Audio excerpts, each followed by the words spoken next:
Start. बिस्मिल्लाहिर्रहमानिर्रहीम। बेटा आज हम मीडियन निकालना सीखेंगे और कल हमने मीडियन निकालना सीखा था, लेकिन कल वो अनग्रुप डेटा था।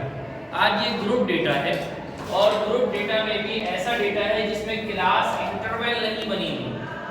ग्रुप तो है, अलग अलग ग्रुप्स बने हुए हैं, लेकिन उस ग्रुप में क्लासेस नहीं बनी हुई कि यहाँ से लेके यहाँ तक के, यहाँ से लेके यहाँ तक के। सही है। तो इस तरह के डेटा में हमने पहले वाले कॉलम को x कह देना है और दूसरे वाले कॉलम को फ्रीक्वेंसी कह देनी है। फ्रीक्वेंसी को टोटल करते हैं बेटा।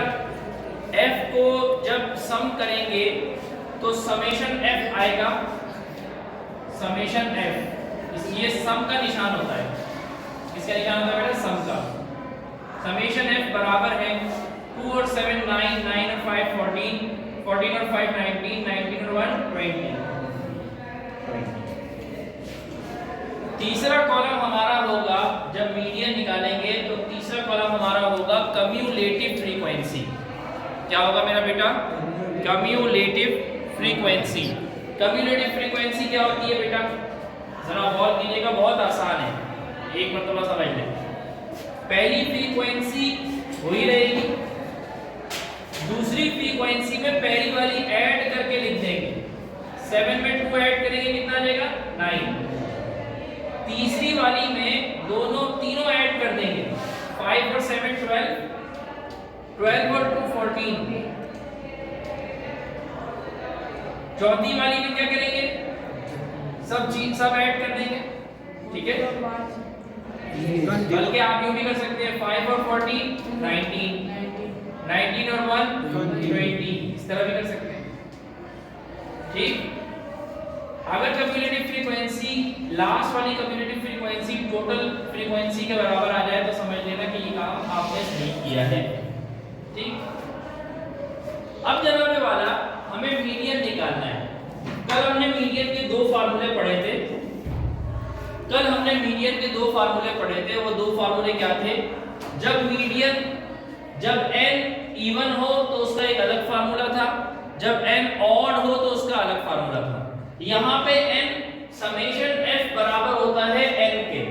समेशन f कितना आया है? 20। तो n कितना होगा बेटा? 20।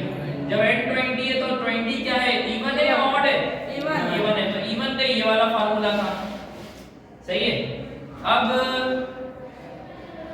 1/2 n/2 20/2 th plus n/2 20/2 plus 1 plus 1 फार्मूले का है th।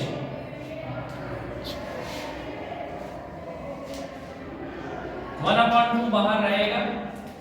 20/2 को क्या कर देंगे? 2 × 2 2 × 20 10 आ गया। 2 10 20, 10 प्लस 1 कितना आ गया? 11।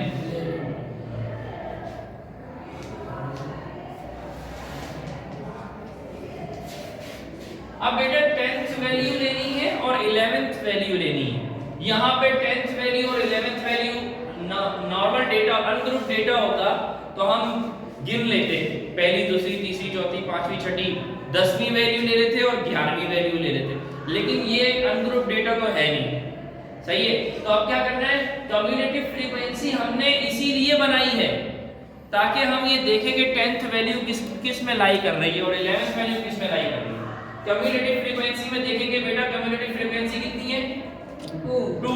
इधर क्या 2 है ना? अब क्या है? 9 है। हमें क्या लेनी है? 10। अब क्या है बेटा? 14। यानी ये वाला जो ग्रुप है बेटा, ये कौन सी वैल्यू में लाई करेगा? 10th वैल्यू में लाई करेगा। 10th value. और आगे देखते हैं। अच्छा, इसी ग्रुप में 11th वैल्यू भी लाई करेगी, क्योंकि इससे पहले तो 9 तक के है और इसके फौरन बाद 14 आ गया।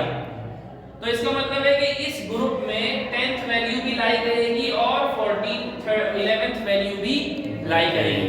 तो 10th वैल्यू इस ग्रुप में लाई करेगी। 10th वैल्यू का इस ग्रुप का x क्या है? 1.50। तो 10th वैल्यू भी 1 11th वैल्यू भी 1.50। समझ में आई बेटा? जी सर। ठीक है, मिसाल के तौर पर मैं आपको बताऊं, यहाँ पे लिखा हुआ होता 9th और यहाँ पे लिखा हुआ होता लेट सपोज 20। ठीक, तो 9th वैल्यू के लिए क्या करते हैं, हम कौन सा ग्रुप लेते हैं? ये वाला? नो सर, नहीं, ये वाला लेते हैं ना।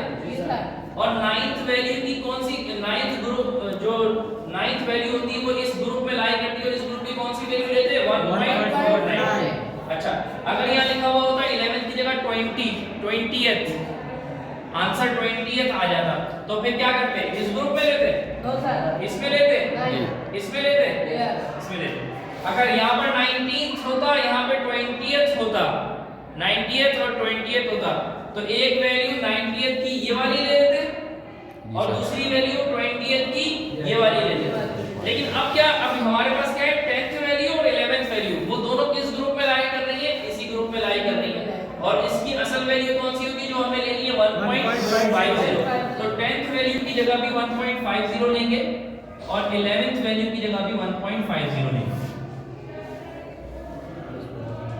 1/2 बाहर है, 1.50 और 1.50 3.00, और 2 से डिवाइड करेंगे तो अगेन 1.50 आंसर आ जाएगा। तो मीडियन आया 1.50। ठीक है मेरा बेटा, लिख लीजिए।